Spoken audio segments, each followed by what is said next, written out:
Lo que voy a contar ocurrió hace un par de meses y oficialmente nunca tuvo un cierre. Fue una torpeza, lo admito. Puedo prometer que no pienso dejar la red oculta ni abandonar el oficio, pero aprendí algo que no olvidaré. Meterse con el trabajo de otro en este mundo es pedir que la oscuridad te mire de vuelta. Me llamo Iñaki Valdés. Tengo 17 años y estoy por terminar la secundaria en el Instituto Monteclaro. Empecé jugando con código en primer año. Pequeños scripts, automatizaciones, bromas que al principio parecían inocentes. Con el tiempo el patio de recreo se volvió más grande y más serio. En tercero ya era el chico del hackeo y la oficina de sistemas me tenía en la mira. Cada tanto me llamaban para preguntarme si había cambiado la página del anuario, si había bloqueado la cuenta de algún bravucón, si había dejado un mensaje escondido en la intranet. Nunca podían probar nada. Conforme mejoraba, empecé a cobrar por trabajos fáciles, recuperar carpetas, saltar contraseñas mal puestas, ajustar permisos que otros no sabían tocar. Primero fue divertido, luego aburrido.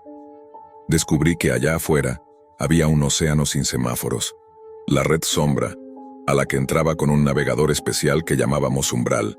No era un sitio en particular, sino un conjunto de puertas que se abrían si sabías cómo mirar. La fascinación llegó porque el ruido del mundo se callaba ahí. Ni filtros, ni regaños, ni ojos oficiales respirándote en la nuca. Pero no por eso dejé de cuidarme. Arrancaba la sesión desde un sistema que no dejaba huellas, deshabilitaba todo lo que podía del navegador, y a cada paso revisaba que mi rastro fuera cero. Umbral me regaló una certeza. El conocimiento estaba disperso en foros donde los veteranos compartían migas de sabiduría, y en sitios mal asegurados que se podían forzar si tenías paciencia. Lo siguiente fue natural. Quise armar un enjambre, una red de máquinas zombies obedeciendo a mis órdenes. Un enjambre, para quien no lo sepa, es un conjunto de computadoras infectadas, con un pequeño programa que las vuelve marionetas silenciosas. Ya no era solo entrar a una página y mover un par de fichas. Quería construir algo que me respondiera con un chasquido. Un mes después de mis primeras inmersiones profundas, encontré un sitio dentro de la red sombra que ofrecía enjambres en arriendo. El nombre me hizo sonreír. ¿Quién pagaría por algo que, con la herramienta adecuada, se podía tomar? Mi historial hasta entonces había sido casi deportivo. Tumbar páginas asquerosas, desfigurar foros de extorsionadores, practicar. Pero robar un enjambre, eso era otra liga. Sabía que se podía. No sabía si yo podía. Me preparé una semana entera. Leí guías mudas, seguí hilos que parecían laberintos, hice pruebas en máquinas descartables. El martes siguiente cargué mi portátil, salí de clase y me fui a la biblioteca Los Álamos. Enchufé el equipo a la red pública, encendí mi sistema efímero y crucé el umbral. En 5 minutos estaba frente al objetivo elegido. Un enjambre pequeño, mantenido por alguien que, a simple vista, no dominaba del todo el oficio. Lo escogí porque parecía flaquear en lo básico. El golpe fue limpio. Las líneas se movieron donde debían, el anzuelo se clavó y al cabo de un rato que preferí no medir, el enjambre era mío. Los días que siguieron me sentí invencible. Lo usé con cuidado, sin llamar la atención. Pruebas de carga, mediciones, una que otra demostración silenciosa. Hasta que una tarde todo se evaporó. El pequeño programa que mantenía a las máquinas atadas desapareció como si nunca hubiera existido. Ni rastros, ni registros, nada. Lo atribuí a un error propio. Cerré, respiré y seguí con lo mío. Esa noche, mientras chateaba con mis amigos sobre planes para el fin de semana, recibí un mensaje de un número oculto. «Te encontré», gruñí, pensando que sería una broma encargada por mi hermano mayor. Respondí con ironía. La contestación llegó cortante.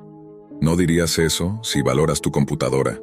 Le lancé otra broma y entonces cayó el plomo. 88C72C36 y 641J. Tardé unos segundos en reconocerlo. Era mi contraseña del equipo. No la que uso para tonterías, no la que doy a conocer. Mi contraseña. Escribí.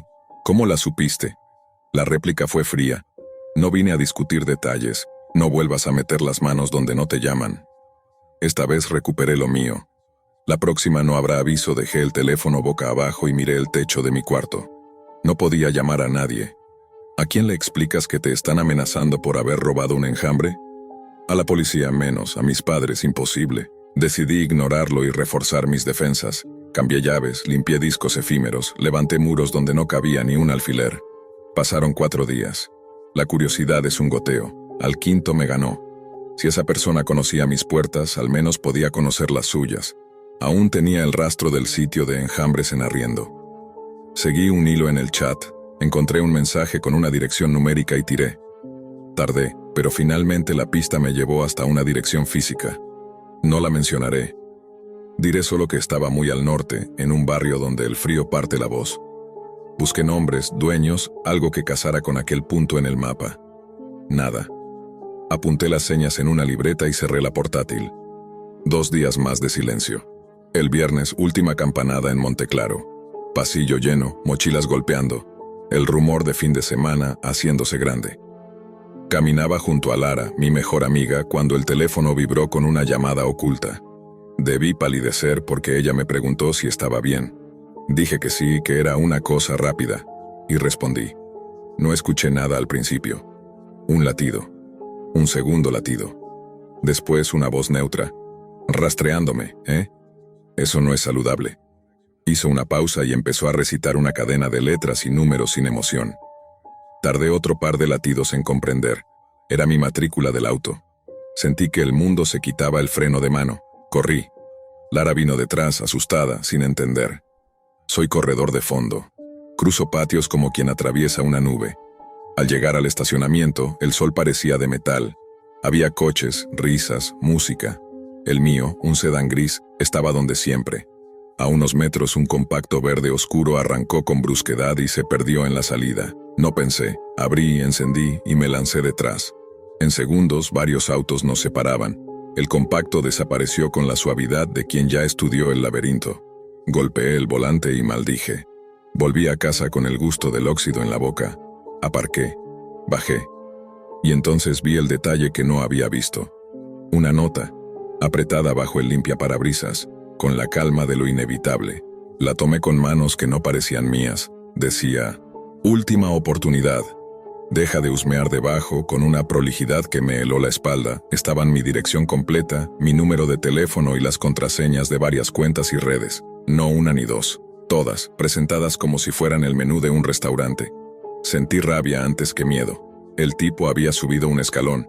Lara vino esa noche a casa. Traté de explicarle sin delatar demasiado. Me pidió que se lo contara a alguien. Dijo que así no se puede vivir. Tenía razón, pero para entonces me había enterrado lo suficiente como para entender que ninguna autoridad iba a limpiar el pantano al que yo mismo había entrado con botas nuevas. Esa noche prometí detener la búsqueda. Me repetí que era lo más sensato. Pero la promesa y el sosiego son cosas distintas. Uno puede jurar dejar un asunto. Otra cosa es hacer que el asunto te deje a ti.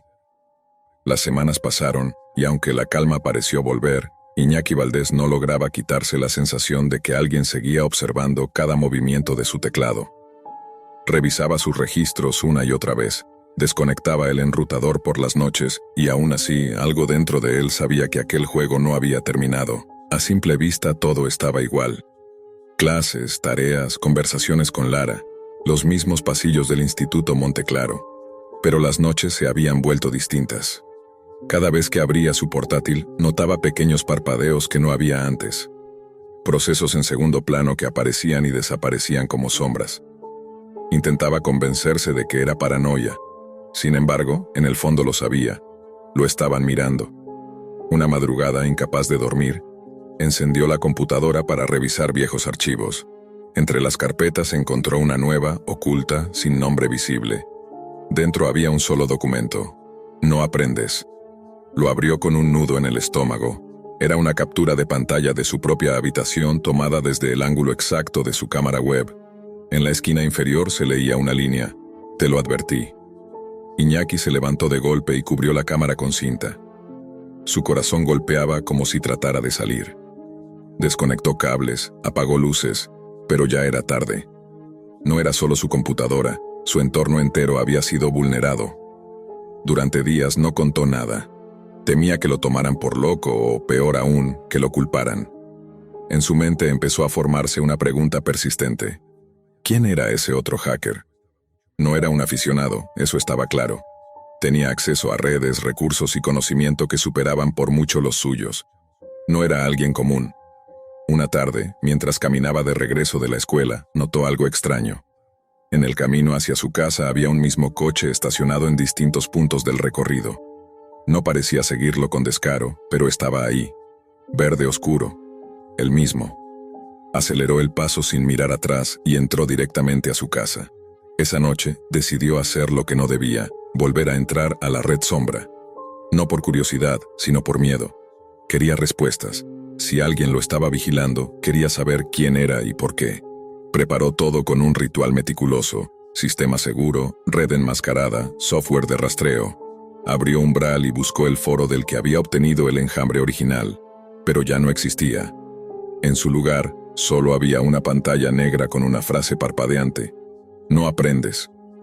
El cursor titilaba, como si lo esperara. Contra toda lógica escribió: «¿Quién eres?». La respuesta llegó al instante: «No importa quién soy, importa que tú sigues aquí». Iñaki contuvo el aliento. «¿Qué quieres de mí?». «Nada, solo que no vuelvas». «¿Por qué me vigilas entonces?». «Porque abriste una puerta que no debías ver». Durante varios segundos el texto quedó quieto. Luego una nueva línea se dibujó lentamente. «Mira detrás de ti». Iñaki giró tan rápido que la silla crujió.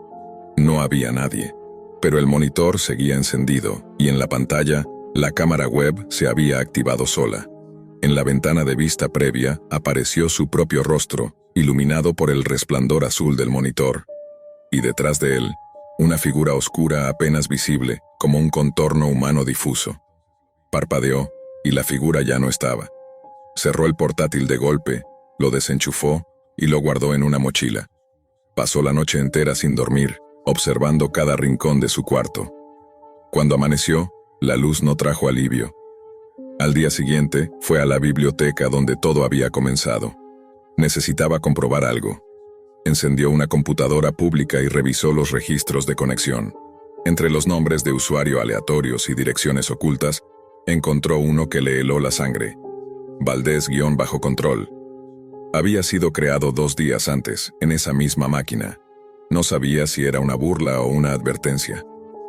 Decidió que no quería averiguarlo. Cerró todo, destruyó la memoria USB donde guardaba sus herramientas y dejó de usar computadoras por un tiempo. Lara fue la única en quien confió. Una noche, mientras caminaban por el malecón, le contó todo. Ella lo escuchó sin interrumpirlo, con el rostro entre la preocupación y la incredulidad. «Iñaki, tienes que dejar esto atrás», le dijo. «Sea quien sea, te está ganando». Él asintió, y quiso creerlo. Durante algunas semanas lo logró. Se concentró en la escuela, volvió a correr, evitó las pantallas. Hasta que una tarde, al revisar el buzón de su casa, encontró un sobre sin remitente. Dentro había una sola hoja. En el centro, una fotografía impresa. Lara, saliendo de la escuela, con la misma luz del día anterior. En el reverso, una frase escrita a mano: «No solo tú tienes algo que perder». El miedo se volvió físico. Esa noche, quemó el papel en el patio, mirando cómo las letras se retorcían en la llama. Por primera vez en mucho tiempo, sintió verdadero arrepentimiento. Pasaron los meses, no volvió a recibir mensajes, ni llamadas, ni notas. Su vida se normalizó a medias, aunque nunca volvió a sentirse completamente solo. En ocasiones, al encender una lámpara, le parecía ver un reflejo fugaz en la ventana. Una silueta, tal vez una sombra. Tal vez solo su mente repitiendo advertencias. Con el tiempo, se convenció de que lo peor había terminado. Incluso volvió a conectarse a Internet, pero solo para cosas sencillas. Ninguna exploración, ninguna curiosidad. Hasta que, un día, mientras buscaba un correo antiguo, vio un mensaje nuevo en su bandeja. No tenía remitente visible. El asunto decía: «Recuerda quién abre la puerta». Dentro, solo una línea: «El enjambre sigue activo». El corazón de Iñaki se detuvo un segundo. Abrió los archivos adjuntos. Eran registros en tiempo real, nombres de equipos infectados, todos vinculados a direcciones de su ciudad. Entre ellas, la computadora del Laboratorio de Informática del Instituto Monte Claro. En el último registro, un nombre destacaba en rojo: Lara PC. El mensaje se borró solo segundos después y la pantalla se apagó por completo. Iñaki quedó mirando su reflejo oscuro en el vidrio del monitor. Supo entonces que nunca había recuperado el control, ni siquiera por un instante. El otro no solo lo había vigilado, lo había incorporado al enjambre. Desde ese día, nadie volvió a verlo en línea. Sus cuentas desaparecieron, sus perfiles fueron eliminados uno por uno. Solo queda su historia, contada entre los círculos de la red sombra, como una advertencia silenciosa. Dicen que, a veces, si entras lo bastante profundo y escribes su antiguo alias, Valdés-bajo-control, aparece un mensaje en pantalla. El aprendiz aprendió demasiado, y con eso la conexión se corta. Para siempre. El año pasado tomé una decisión impulsiva, movido por la curiosidad más insana que podía tener alguien como yo. Pedí mi primera caja misteriosa de la red profunda. El procedimiento era tan simple como inquietante. Se trataba de enviar dinero, generalmente en criptomonedas, a un desconocido en algún punto remoto del mundo. No había nombres, ni direcciones visibles, ni garantías. Solo un canal de pedido cifrado y el acuerdo tácito de que ambas partes permanecerían en el anonimato total. Esa persona a cambio te enviaría un paquete con contenido desconocido, supuestamente acorde al monto que hubieras pagado. Las cajas más baratas costaban unos $30. Las más caras podían superar los 500. Yo, siendo un novato absoluto, decidí pagar una cantidad intermedia. No quería ser el tonto que gasta demasiado y recibe aire, ni el desconfiado que paga poco y no recibe nada. Cuando finalmente completé el pedido, pasé días convertido en un manojo de nervios. El miedo a lo desconocido se mezclaba con la ansiedad de haberle entregado dinero a un fantasma digital. Cada día miraba el buzón, imaginando si alguna vez vería esa caja, o si había sido víctima de una estafa silenciosa. 2 semanas después el paquete llegó. Para mi sorpresa, lo hizo de manera bastante normal. Una caja nueva, bien envuelta en plástico de burbujas y cinta negra, enterrada bajo una avalancha de cacahuetes de embalaje rosados. Me había costado exactamente $113 con el envío incluido. El contenido resultó sorprendentemente valioso, tanto que consideré aquel primer experimento un éxito absoluto. Pasaron casi 4 meses antes de que la tentación volviera a morderme. No me bastaba haber tenido suerte una vez. Quería repetir la experiencia. Esta vez, sin embargo, decidí que jugaría más alto. Me dije que seguiría cada paso exactamente igual, con la única diferencia del monto. En lugar de pagar poco más de 100, enviaría 300. Mi mente racional intentó detenerme. Tuviste suerte una vez, no la provoques. Se repetía mi conciencia.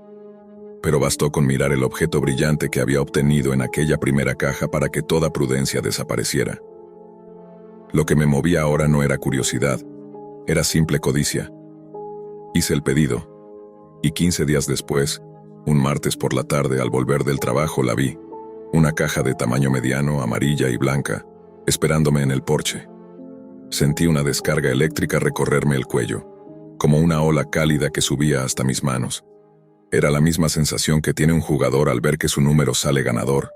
Me acerqué despacio, casi en cámara lenta, subiendo los 3 escalones de concreto que llevaban a mi puerta. La caja era más pequeña que la anterior, unos 20 centímetros por lado, pero al levantarla comprendí que pesaba el doble. Entré en casa, cerré la puerta y coloqué el paquete sobre la mesa de centro. Usé las llaves para cortar la cinta adhesiva amarilla que sellaba las solapas. Estaba tan bien envuelto que tuve que contener mis impulsos de romperlo con las manos. Respiré hondo. Me obligué a ir despacio. Cuando por fin abrí la caja, lo primero que vi fue una toalla gruesa, doblada varias veces. Servía como amortiguador, ocupando los huecos internos para evitar que el contenido se moviera. La toqué con cautela, esperando, no sé, tal vez un movimiento, un salto. Pero no, solo era una toalla sorprendentemente suave. Debajo de ella había una caja de madera tallada a mano, con intrincados detalles florales y un botón redondo, negro, sobresaliendo del centro. Pegada al botón, una nota escrita con tinta azul. Decía: recibirás $1 millón si decides presionar el botón. Si lo haces, una vida será tomada de manera inesperada. No habrá consecuencias para ti. Tienes 24 horas para decidir. Pasado ese tiempo, mi asociado regresará por la caja o por tu pago. Me quedé mirando aquel mensaje como si fuera una broma pesada. Pero la caja no parecía un juguete. Era sólida, pesada, de madera vieja. Durante horas debatí conmigo mismo, oscilando entre la incredulidad y una absurda sensación de poder. Cuando el reloj marcó las 11:30 de la noche, mis dedos temblaron sobre el botón, y lo presioné. El clic fue casi imperceptible.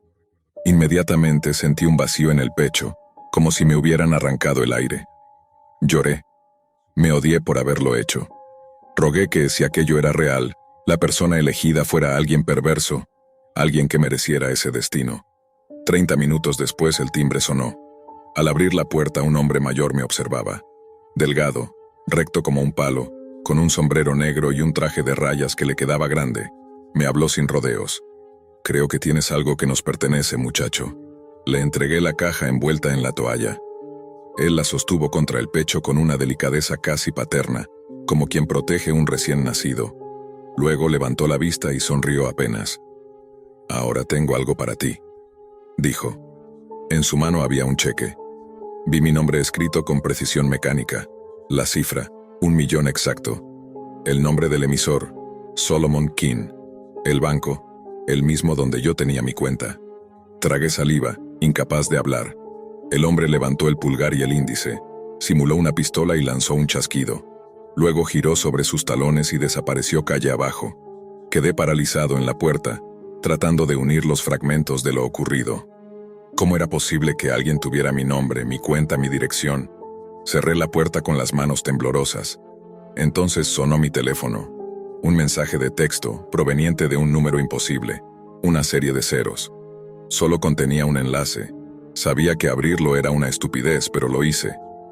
La página tardó unos segundos en cargar. Lo que apareció en la pantalla fue un video.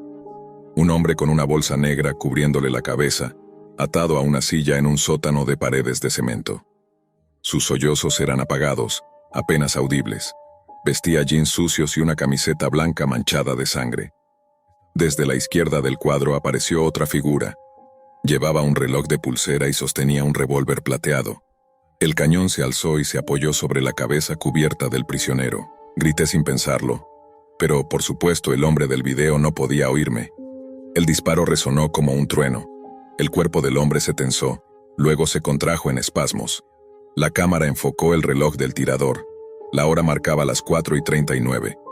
Exactamente 33 minutos después del momento en que yo había presionado el botón. El video se detuvo. Mi garganta se cerró. Borré el historial, eliminé el mensaje, pero nada podía borrar la certeza de lo que acababa de provocar. Con el alma en ruinas, tomé las llaves y conduje hasta el banco. No quería hablar con nadie, solo depositar el cheque y que todo terminara. Usé el cajero automático, evitando a la cajera curiosa que siempre preguntaba demasiado. Introduje la tarjeta, el PIN, el cheque. Confirmé el depósito. Y regresé a casa. Esa noche no dormí. La culpa y la ansiedad me aplastaban el pecho. Al día siguiente, mi teléfono sonó de nuevo. Era una llamada del banco. No tuve valor para responder. Minutos después llegó un mensaje de voz. Lo escuché. La voz era la del gerente, un hombre llamado Thomas. «Señor, soy Thomas, de la sucursal de la Cooperativa Financiera Central. Recibimos su depósito, pero tenemos algunas preguntas. Normalmente depósitos de esa magnitud deben hacerse en persona. Sin embargo, ya comenzamos a procesarlo. Verá, el cheque proviene de una cuenta a nombre de Solomon King, y parece que esa cuenta tiene fondos insuficientes. Necesitamos que se comunique con nosotros cuanto antes». El mensaje terminó con un clic seco. Y yo solo me quedé ahí, en silencio, escuchando el eco de mis propios actos. Apagué el teléfono con las manos temblando. La voz del gerente seguía resonando en mi cabeza. Fondos insuficientes. No sabía si debía sentir alivio o terror. Si el cheque no tenía respaldo, significaba que todo había sido una farsa elaborada. Pero ¿por qué tanto esfuerzo para una broma? ¿Quién era ese tal Solomon King? Esa noche intenté convencerme de que todo había terminado, que lo del video era falso, un montaje hecho para asustar, pero en el fondo, algo no cuadraba. A la mañana siguiente el timbre volvió a sonar, no esperaba a nadie. Cuando abrí la puerta el aire frío me golpeó el rostro. En el suelo había un sobre negro sin remitente. Lo levanté con cautela. Dentro había una sola hoja de papel. En el centro, impreso en tinta roja, se leía: «Gracias por cumplir tu parte del trato. El pago fue simbólico». La deuda, no. El corazón me dio un vuelco. La nota olía a madera quemada. En el reverso había una foto. Era mi casa, una imagen tomada desde la calle la noche anterior. En la ventana del salón se me veía claramente, observando hacia afuera, con el teléfono aún en la mano. El miedo se convirtió en pánico. Cerré la puerta, eché el cerrojo y corrí a revisar cada habitación. Todo estaba en su lugar, nada fuera de lo normal, hasta que escuché un sonido leve, metálico, proveniente del pasillo. Era un clic, como el de un interruptor diminuto. Me quedé quieto. El sonido volvió, esta vez acompañado de un zumbido eléctrico, suave, constante. Provenía del interior de mi buzón de correo. Al abrirlo encontré un pequeño dispositivo cuadrado, adherido al fondo con cinta gris. Una luz roja parpadeaba lentamente. No quise tocarlo, ni siquiera pensar qué podía ser. Corrí hacia el auto. Necesitaba irme, desaparecer de allí. Arranqué el motor y conduje sin rumbo durante más de una hora. Cuando finalmente me detuve en una gasolinera al otro lado de la ciudad, respiré por primera vez en calma. Saqué mi teléfono para llamar a la policía. Pero antes de poder marcar, la pantalla se encendió sola. Un nuevo mensaje, sin remitente, solo una frase. No era un juego, Daniel. La próxima vez no serás el que presione el botón. La sangre se me heló. ¿Cómo sabían mi nombre? Nunca lo había usado en los pedidos, ni en los envíos, ni en ninguna parte. Volví a casa al amanecer, agotado, con la esperanza absurda de que todo fuera una pesadilla. Pero la caja ya no estaba. Ni la toalla, ni el sobre negro. Solo un círculo oscuro marcado en la madera de la mesa donde había estado la caja. Un anillo perfecto como una huella de quemadura. Durante semanas viví paranoico. Cada sombra me parecía una amenaza. Cada llamada una advertencia. Intenté rastrear el origen del sitio web, del mensaje, del cheque. Nada. Todo conducía a servidores falsos, cuentas desaparecidas, identidades inexistentes. El banco canceló la transacción y cerró la investigación por actividad sospechosa. Thomas, el gerente, dejó de trabajar allí sin previo aviso. Nadie supo decirme por qué. Meses después, una carta llegó a mi nombre, enviada desde una dirección en otro país. No tenía sello postal, solo mis datos escritos a mano con la misma caligrafía de la primera nota. Dentro había una copia del cheque original y una palabra escrita con tinta negra: siguiente. Desde entonces, cada noche antes de dormir, me pregunto si en alguna otra ciudad, en alguna otra casa, alguien está recibiendo ahora una caja similar, con una nota idéntica, y un botón esperando ser presionado. Y me pregunto también si, cuando eso ocurra, el reloj volverá a marcar las 4:39. Dicen que el cuerpo humano puede soportar 3 días sin agua antes de rendirse. También he escuchado que un hombre una vez sobrevivió 21 días sin comer. Yo solía saber esas cosas, cuando mi vida aún tenía sentido. Era un estudiante cualquiera, con sueños modestos y una rutina sin sobresaltos. Mi nombre es Elías Romero. Y crecí en una ciudad pequeña donde nunca pasaba nada. Cursaba el último año de secundaria, trabajaba medio tiempo en una tienda para ahorrar algo de dinero y soñaba con estudiar ingeniería. Todo era predecible, aburrido y en cierto modo tranquilo. Hasta aquel día. Fue una tarde corriente. Recuerdo haber salido de clases con la mente puesta en los exámenes finales. Después, todo se volvió confuso. No sé si alguien me siguió o si fue pura mala suerte. Lo cierto es que, cuando volví a despertar, ya no estaba en mi mundo. Estaba completamente desnudo, tirado en el suelo frío de una habitación desconocida y mal iluminada. El aire olía a humedad y óxido. Lo primero que escuché fue un goteo persistente, un sonido monótono que parecía reírse de mi desesperación. Frente a mí algo brillaba débilmente, un cuchillo. Era lo único que destacaba en aquel lugar sin forma. Las paredes eran grises, lisas, sin puertas visibles. En una esquina un inodoro sucio parecía llevar siglos ahí. En el techo, una grieta dejaba caer una especie de líquido espeso, de color verdoso. Intenté moverme, pero el cuerpo apenas me respondía.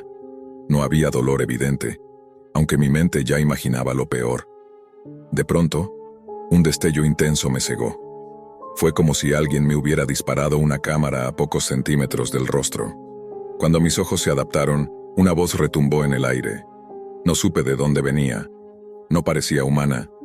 «Queremos ver tu muerte», dijo. Veamos cuánto tiempo te toma. Sentí el corazón detenerse por un segundo.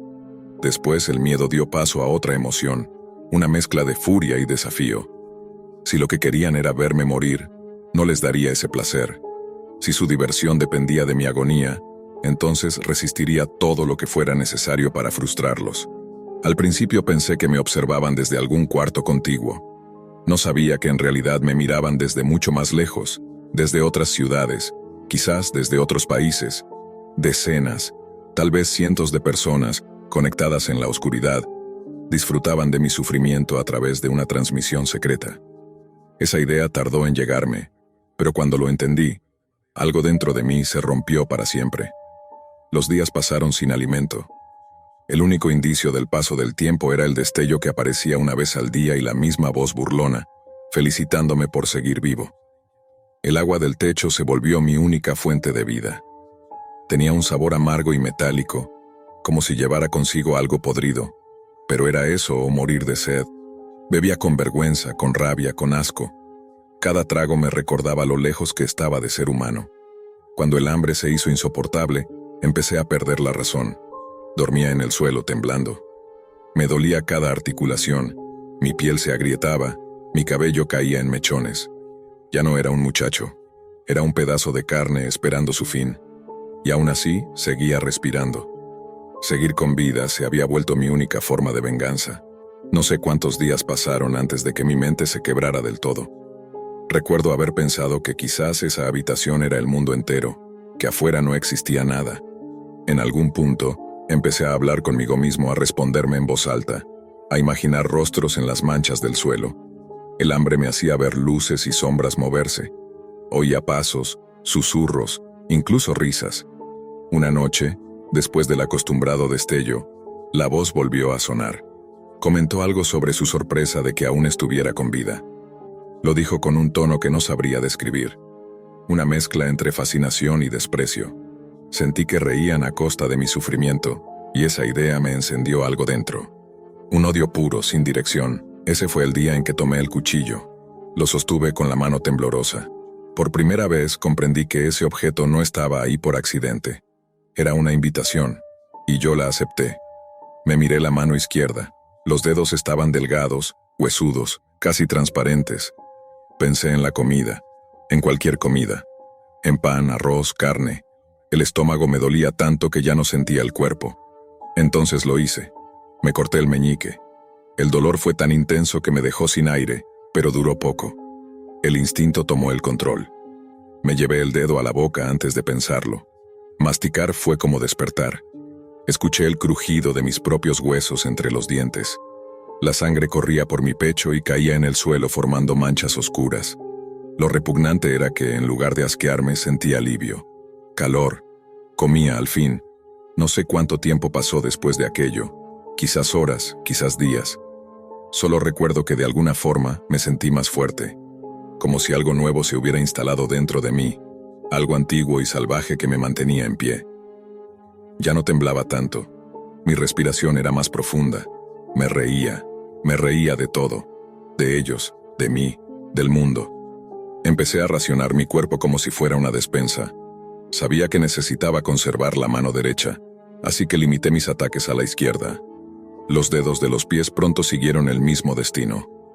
El hambre no desaparecía, pero la sensación era distinta, casi eufórica. Cada fragmento de mí que desaparecía se transformaba en energía, en resistencia, en algo más cercano a la locura. Cuando el siguiente destello apareció, la voz ya no sonaba divertida. Esta vez parecía satisfecha, como si esperara algo. No habló de mi muerte. Dijo que estaban a punto de mostrar mi historia al mundo. Ahí comprendí que lo que estaban haciendo conmigo era parte de algo más grande, una especie de experimento o espectáculo.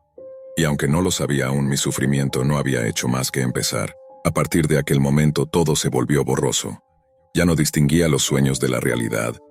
Algunas veces despertaba creyendo que alguien me hablaba al oído, otras sentía presencias moviéndose fuera de la habitación. El tiempo había dejado de existir. Solo quedaba la voz, el destello, el cuchillo y mi voluntad. Un día después del acostumbrado resplandor, la voz dijo algo nuevo. Dijo que pronto me trasladarían, que había un nuevo interesado en mi resistencia.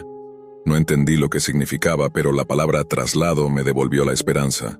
Pensé que ese sería el momento para escapar, si es que aún tenía fuerzas. Horas o días después escuché movimiento detrás de la pared, voces reales, pasos. Por primera vez en lo que parecía una eternidad, supe que no estaba completamente solo. Cuando la puerta se abrió, la luz del exterior me golpeó como un puñetazo. Me cegó, pero también me hizo recordar quién era. La sensación fue tan poderosa que todo dentro de mí se revolvió, como si algo dormido despertara con rabia. No recuerdo bien lo que pasó después. Solo fragmentos, gritos, cuerpos cayendo, el sonido sordo del caos. Cuando volví a ser consciente estaba afuera en el suelo de un callejón, frente a mí las luces de una casa. Alguien me encontró, llamó a la policía, y la pesadilla pareció terminar. Esa fue la versión pública de la historia. Los informes oficiales decían que había sido víctima de un secuestro, que mis captores huyeron antes de ser atrapados. Mi nombre apareció en las noticias durante un par de días. Hablaron del milagro de haber sobrevivido. Me llamaron el muchacho que volvió de la muerte. Nadie supo la verdad. Nadie imaginó lo que había pasado dentro de aquella habitación, ni lo que había despertado en mí.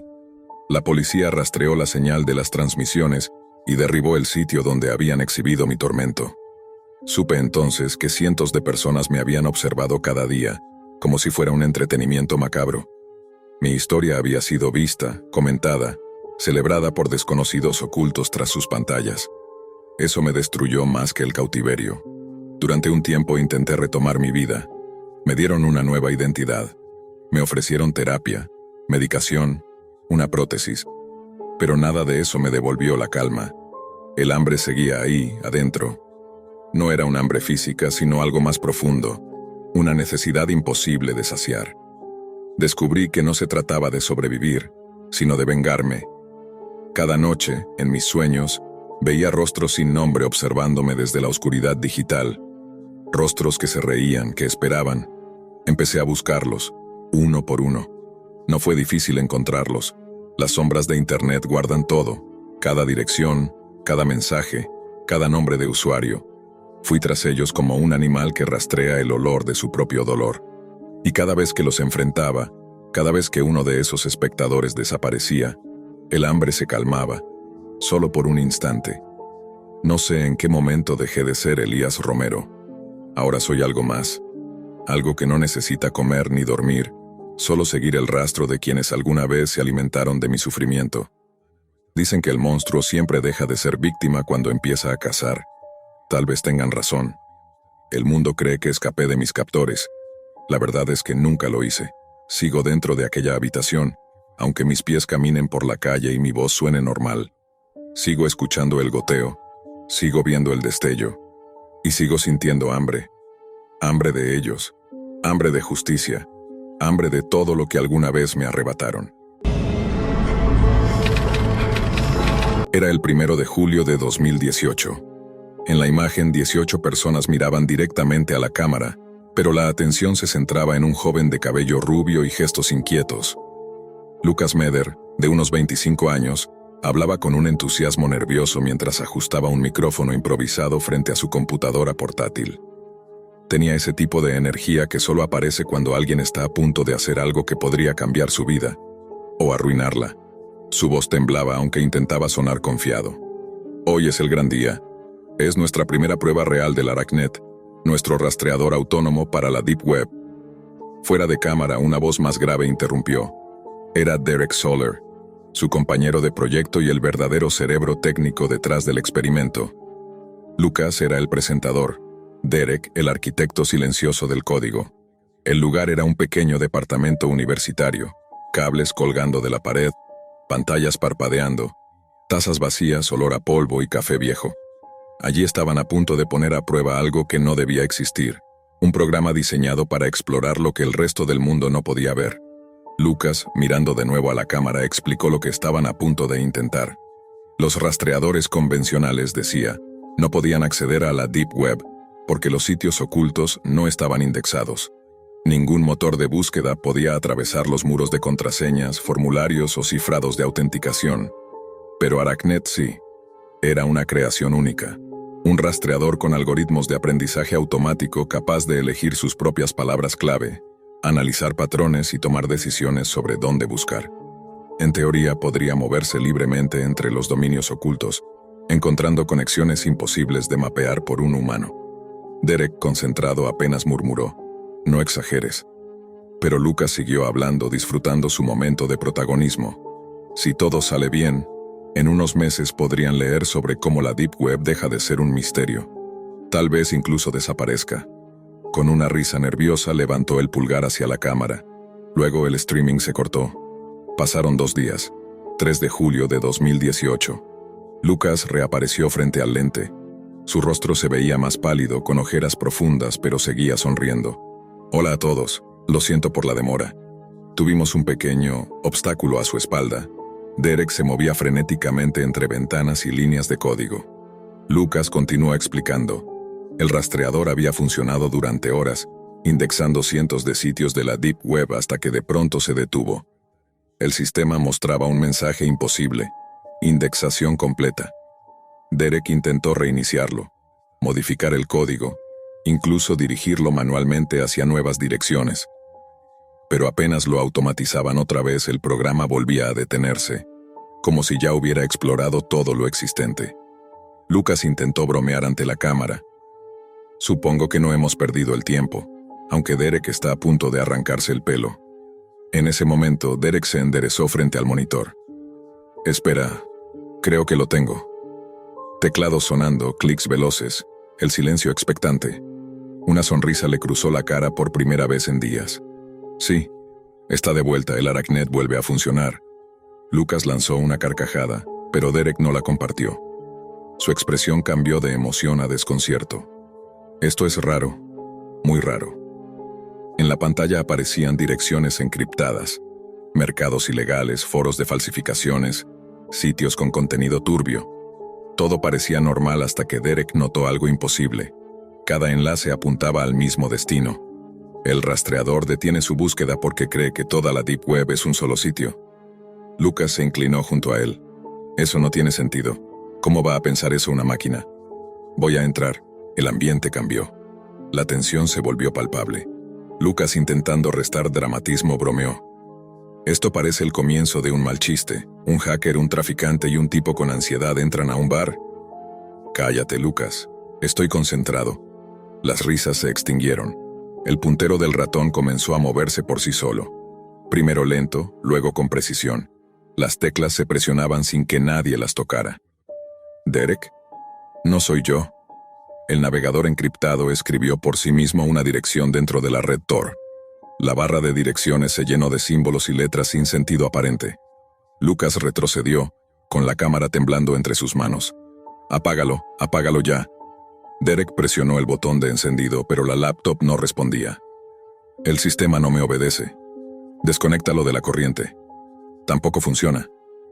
Lucas levantó la laptop para mostrar a la cámara el cursor escribiendo solo. «Esto es lo que todos querían ver, ¿no? Un hallazgo real, Lucas, por favor. Demasiado tarde». La pantalla cambió repentinamente. Un temporizador apareció en medio de la interfaz, marcando 15 minutos. Ambos se miraron sin entender. «¿Y si lo dejamos correr?», propuso Derek. «¿Estás loco? No sabemos qué hará cuando llegue a 0, por eso quiero verlo». «Eres insoportable». El reloj siguió su descenso. 15 minutos. 9. 3. La cámara captó a Lucas levantando discretamente el pulgar y sonriendo, como si aún creyera que todo era parte del espectáculo. 0. Nada. Solo silencio. Y el ladrido distante de un perro. «¿Feliz ahora?», gruñó Derek. Antes de que Lucas pudiera responder, algo golpeó la puerta. Un golpe fuerte, luego otro. 3 segundos de diferencia. Los ladridos aumentaron al otro lado de la ventana. «¿Oíste eso?», susurró Lucas. «Sí». Derek se levantó, acercándose lentamente a la entrada. La cámara lo siguió, enfocando su espalda. «¿Quién está ahí?», preguntó. Del otro lado, una voz respondió, serena y confidente. «¿Todavía estás grabando, Derek?». Lucas lo miró con horror. «¿Qué? ¿Quién dijo eso?». El siguiente sonido fue un estallido.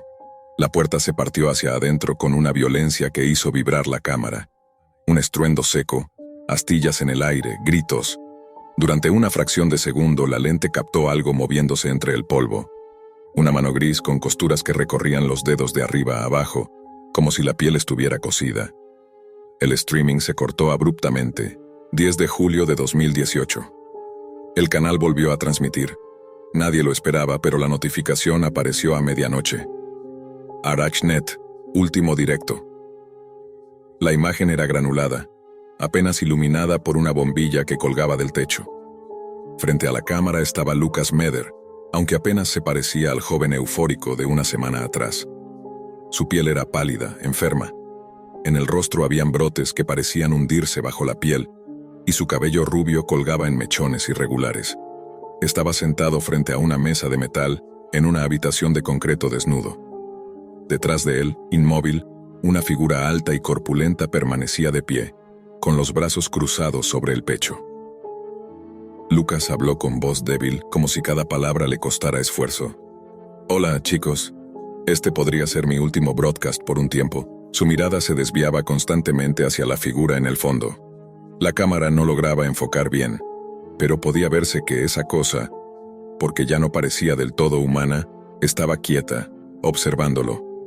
«Derek está bien», continuó Lucas, aunque su voz tembló. «Quiero decir, está diferente, pero sigue aquí». Su respiración se volvió entrecortada. Durante un instante, el cuerpo de la figura se movió, y un destello de su piel, o lo que quedaba de ella, apareció bajo la tenue luz. Una superficie gris, tensa con costuras que subían por el brazo como si alguien la hubiera ensamblado a mano. Lucas siguió hablando, intentando mantener la calma. «Supongo que ellos tenían algo parecido a nuestro ArachNet. Quizás rastreaban sitios igual que nosotros, quizás ya estaban allí antes». Una pausa larga. Luego bajó la voz. «Y supongo que en la Deep Web nadie hace demasiadas preguntas cuando la gente desaparece». El silencio se prolongó. Entonces Lucas se inclinó hacia la cámara, acercando el rostro hasta ocupar casi todo el cuadro. Sus ojos estaban vidriosos, las pupilas dilatadas. «Escúchenme. Si alguien está viendo esto, cierren su navegador». Ahora mismo, en ese instante, la figura detrás de él dio un paso. El sonido del pie al golpear el piso retumbó como un golpe de tambor. Otro paso. Luego otro. Lucas susurró con desesperación. «Solo les toma 15 minutos encontrarte una vez que han establecido conexión». «¿15 minutos?» Una mano enorme, grisácea, apareció detrás de él. No era una mano viva. Era de un material opaco, casi como tela gruesa tensada sobre algo que se movía. Esa mano lo tomó del hombro y lo arrastró fuera de cámara con una violencia muda. Se oyó un golpe. La cámara cayó de costado, mostrando parte del suelo y el muro de concreto. Durante un segundo, una voz, la de Lucas, gritó: «Derek, no hagas esto». Entonces una nueva figura se inclinó frente al lente. El rostro era una parodia de humanidad. Los ojos eran humanos, sí, pero estaban incrustados en una superficie de tela gris cosida directamente sobre la piel. Las costuras cruzaban la mandíbula y la frente, formando una sonrisa fija.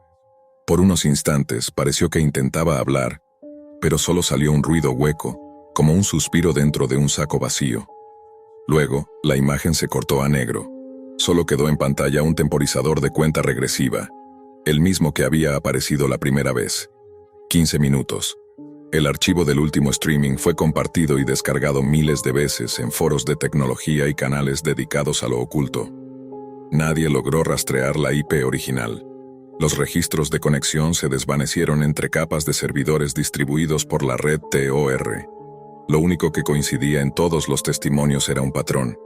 Los usuarios que reprodujeron el video original completo comenzaron a notar comportamientos extraños en sus dispositivos, el cursor moviéndose por sí solo, navegadores abriéndose sin comando alguno, y en algunos casos, un archivo con un nombre corto y confuso apareciendo en sus escritorios. Arachnet.exe. Cuando expertos en ciberseguridad intentaron analizarlo, descubrieron algo perturbador. El código no era simplemente un programa de rastreo. Era un sistema autorreplicante, diseñado para crear conexiones entre nodos humanos, no solo entre páginas. Era como si, de algún modo, el experimento de Lucas y Derek hubiese abierto una puerta. Una puerta que no solo atravesaba los rincones ocultos de la Deep Web, sino algo más profundo, algo que ahora estaba buscando nuevos anfitriones.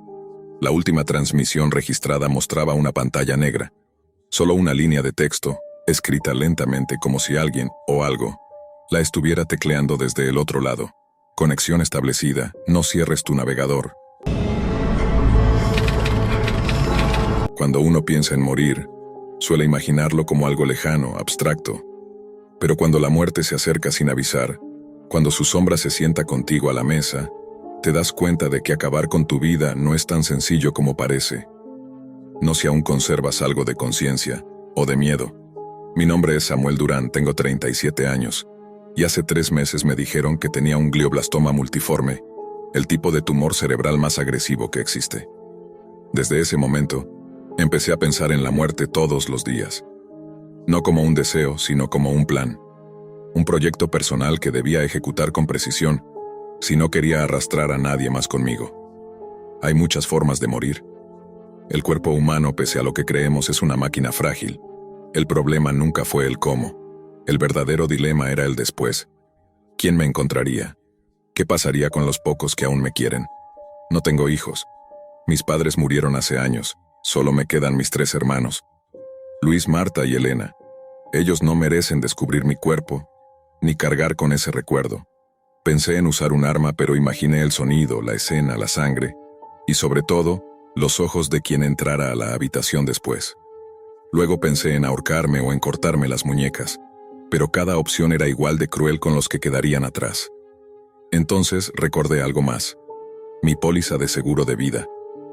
La obtuve hace apenas 3 años, mucho antes de saber del tumor, y según las cláusulas, si me suicidaba antes de los 5 años, el dinero no sería entregado a mi familia. Era un detalle frío, burocrático, pero determinante. Ese dinero podría cubrir la universidad de mis sobrinos. Si esperaba 2 años más, el seguro pagaría. Pero yo no tengo 2 años. Apenas me quedan 2 meses. El tumor crece rápido, y pronto perderé el control de mi mente. Los médicos fueron claros. El dolor será insoportable, las alucinaciones constantes y la agresividad impredecible. No quiero convertirme en un peligro para nadie. Los tumores cerebrales hacen cosas extrañas con la mente. Te desarman, te confunden, te vuelven un extraño dentro de tu propio cuerpo. Así que estoy atrapado, entre un tumor del tamaño de una piedra y la pared de una decisión imposible. Perdón por el humor negro, pero a estas alturas, hasta reírse de la tragedia se vuelve una forma de resistencia. Si viviera en uno de esos estados donde la muerte asistida es legal, podría pedir ayuda médica para irme en paz. Una inyección, un adiós tranquilo, sin culpas ni escenas macabras. Pero no tengo esa opción. Mi país no lo permite y cambiar de residencia tomaría más tiempo del que me queda. Así que lo comprobé. No se puede viajar a otro estado y pedir ayuda. No funciona así. Los trámites, las leyes, los testigos, todo es un laberinto. De modo que solo hay una forma de que la compañía de seguros pague. Dejar que el tumor me mate. Pero eso significaría semanas de agonía, delirio y dolor. Y lo peor de todo, podría lastimar a alguien sin querer. Entonces pensé, si no puedo hacerlo yo mismo, quizá alguien más podría hacerlo por mí. Fue así como llegué a un rincón del Internet del que nadie debería saber. La red oscura. La Dark Web. Había leído sobre ella, sobre lo que la gente es capaz de ofrecer allí. Asesinos, traficantes, estafadores. Cualquier cosa que puedas imaginar, alguien la vende o la compra. Y entre esos lugares, encontré un foro llamado Mátame Ahora. En un momento de desesperación escribí un mensaje. Nada planeado, solo una súplica. Que alguien me ayudara a morir, rápido y sin dolor. Al principio pensé que nadie respondería, pero en menos de 1 hora, mi teléfono comenzó a sonar. Llamadas desconocidas, correos electrónicos que llegaban a mi dirección personal, una que jamás había vinculado con ese sitio. Y entonces supe que había cometido un error. Docenas de personas respondieron. Algunos decían que lo harían gratis, siempre y cuando pudieran grabarlo. Otros me enviaban fotos, mensajes amenazantes, detalles de mi dirección. ¿Cómo obtuvieron mis datos? Aún no lo sé, pero pronto entendí que ya no tenía el control de nada. Intenté retractarme. Les dije que había sido un error, que no quería una muerte violenta. Algunos lo entendieron, Otros se enfurecieron. Uno de ellos me escribió: «No te preocupes, Samuel. Ya sabemos dónde vives. Nos veremos pronto». Y ahora, mientras escribo estas palabras, escucho el sonido de alguien entrando a mi casa. Una puerta que se abre con cuidado. Un piso que cruje bajo botas pesadas. Y entiendo que, al final, mi plan funcionó. Solo que no de la manera en que imaginaba. El primer ruido fue leve. Un golpe seco. Casi como si el viento hubiera movido algo en el porche. Pero luego vino el segundo, más pesado. Una pisada. Y supe que no era el viento. Mi respiración se detuvo por un instante. Sentí ese vacío en el pecho que solo da el miedo más puro. Ese que se arrastra desde las tripas. Había alguien adentro. Alguien que no debería estarlo. Me moví despacio hacia el pasillo. Desde la oscuridad, el reflejo metálico de una linterna bailaba sobre las paredes. 2 sombras, tal vez 3. Sus pasos eran seguros, coordinados. No era un robo. Eran ellos. Los mismos con los que había hablado en esa sala de chat maldita. Los que me habían dicho que vendrían. Intenté llegar al teléfono, pero no había señal. El enrutador estaba desconectado, el cable cortado. Habían planeado esto. Salí por la puerta trasera, cojeando por el terreno fangoso detrás de mi casa, hacia el viejo granero que usaba como taller. Allí guardaba herramientas, una linterna y, sobre todo, una cerradura que aún funcionaba. El aire olía a tierra húmeda y metal oxidado. Mi mente, enferma pero lúcida, trataba de entender en qué momento había cruzado la línea entre la desesperación y la locura. Dentro del granero todo era silencio. Solo mi respiración y el latido irregular de mi corazón. Apoyé la espalda contra una columna de madera intentando no pensar. Pero entonces escuché el ruido otra vez, el crujir de una bota sobre las hojas secas, luego el chasquido metálico de un cerrojo forzado. Habían llegado. Uno de ellos entró primero. Llevaba una máscara grotesca de esas que parecen un rostro infantil congelado en una sonrisa falsa. En la mano, un cuchillo largo. No dijo nada. Solo caminó hacia mí, lento, disfrutando del miedo que provocaba. Detrás de él vi otro. Este tenía un arma, un revólver pequeño apuntando hacia el suelo, pero listo. Los dos estaban grabando. Lo vi en sus pechos. Pequeñas cámaras, luces rojas encendidas. Mi cuerpo actuó antes que mi mente. Agarré lo primero que encontré. Una vieja herramienta para cortar alambre. Él se lanzó primero con un grito que rompió el silencio como un trueno. En el forcejeo el cuchillo se me escapó de las manos, pero logré girar el cuerpo. Caímos al suelo luchando por el control del arma blanca. Un instante después la hoja se hundió en su pecho.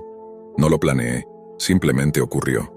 El sonido que hizo no era un grito, era un suspiro ahogado, un quejido que se apagó entre los dos. La sangre comenzó a gotearle por debajo de la máscara, y por un segundo me quedé inmóvil, mirándolo, sin comprender del todo lo que acababa de pasar. Pero el otro no esperó. El que tenía la pistola gritó algo y disparó. El primer impacto me alcanzó en la pierna. El dolor me atravesó como fuego líquido. Corrí hacia el fondo del granero, tambaleándome, tropezando con una carretilla y cayendo contra la pared. Otro disparo. Astillas de madera saltaron a mi rostro. No podía pensar, solo correr. A tientas encontré la pared de herramientas. Sabía exactamente dónde estaba cada cosa. Martillos, ganchos, tijeras de podar. Tomé las tijeras enormes y pesadas, justo cuando la puerta trasera se abrió de golpe. El hombre del machete entró gritando. Su silueta recortada contra la luz de la luna parecía la de un animal. No tuve tiempo para pensar. Él atacó, y yo también. El metal chocó contra el aire. Sentí la resistencia de su cuerpo, el golpe seco de la herramienta hundiéndose en su pecho. Con ambas manos, abrí las cuchillas dentro de él. El grito que soltó fue inhumano. Retrocedió tambaleante mientras su machete resbalaba, y fue entonces cuando noté el frío. Miré hacia abajo. La hoja del machete estaba clavada en mi abdomen. Un hilo de aire escapó de mis labios. No podía respirar. Alcé la mirada y allí estaba el tercero, de pie en la puerta principal apuntándome con un arma, una cámara brillando en su pecho. «No te muevas», dijo con voz firme, grabando cada segundo. Activó la luz de su cámara. El interior del granero se iluminó de un blanco espectral. Todo quedó expuesto, los cuerpos, la sangre, el caos. «¿Por qué no nos dejaste hacerlo?», Preguntó. Querías morir, lo dijiste tú mismo. Intenté responder apenas murmurando. Fue un error. No entendieron. Él sonrió detrás de la máscara. Mataste a mis amigos, Samuel. Y ahora, yo voy a matarte despacio. Alcé la vista hacia las tijeras ensangrentadas que aún sostenía. Su voz era lejana. Mi visión comenzaba a nublarse. El mundo se contraía a un solo punto. Sobrevivir, aunque fuera solo un minuto más. Me incliné hacia adelante, fingiendo rendición, dejando caer las tijeras al suelo. Pero justo antes de soltarlas, las lancé con todas mis fuerzas. El disparo retumbó. El disparo resonó dentro del granero como un trueno contenido. Sentí el impacto en la pierna, pero no me detuve. Las tijeras rebotaron en el brazo del hombre y cayeron al suelo, tintineando entre los charcos de sangre. Él giró el cuerpo para esquivar el golpe, y ese segundo de distracción fue suficiente. Corrí hacia él con el machete aún clavado en mi abdomen. Cada paso era un estallido de dolor, pero también de furia. No sé si era adrenalina o instinto, pero algo en mí se negó a morir sin pelear. Él disparó 3 veces más. El aire se llenó de humo y eco. Sentí como 2 balas me atravesaban el pecho, pero seguí avanzando. Cuando por fin estuve a 1 metro de distancia, levanté el machete y lo hundí en el centro de su máscara. El filo se abrió paso entre el plástico y la carne. Su cuerpo se estremeció, disparando el arma hacia el techo. Luego se tambaleó hacia atrás y cayó, con un sonido sordo, sobre la tierra húmeda. Silencio.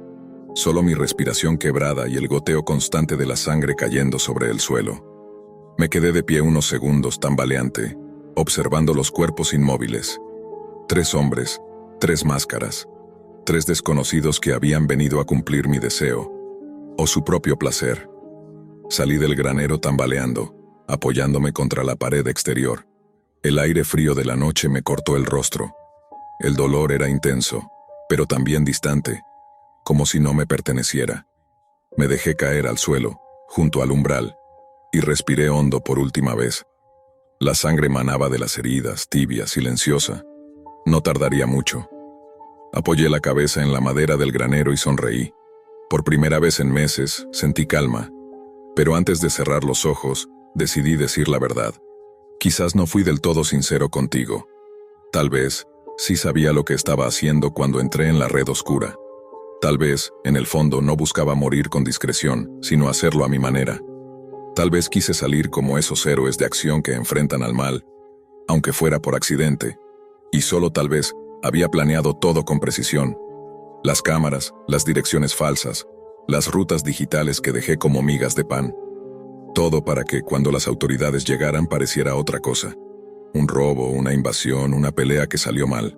Y con eso el seguro de vida no tendría motivos para negar el pago. Mis hermanos recibirán el dinero.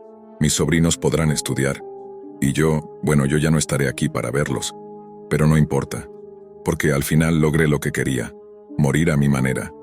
No con tubos, ni con alucinaciones, ni encerrado en una cama. Sino sabiendo que, de algún modo, mi muerte aún servía para algo. Mientras la oscuridad me envuelve, pienso en eso. En lo absurdo, lo cruel y lo poético de todo esto. Y me doy cuenta de que, tal vez, esta fue la única manera que me quedaba de tomar el control. Así que sonrío. Y mientras la vida se me escapa con cada respiración, pienso, la mayoría de las personas no elige cómo muere. Yo, al menos, tuve esa suerte una última exhalación. Silencio. Solo el rumor del viento golpeando el granero viejo. La cámara sigue grabando, su luz roja parpadeando en la oscuridad. Y luego, nada.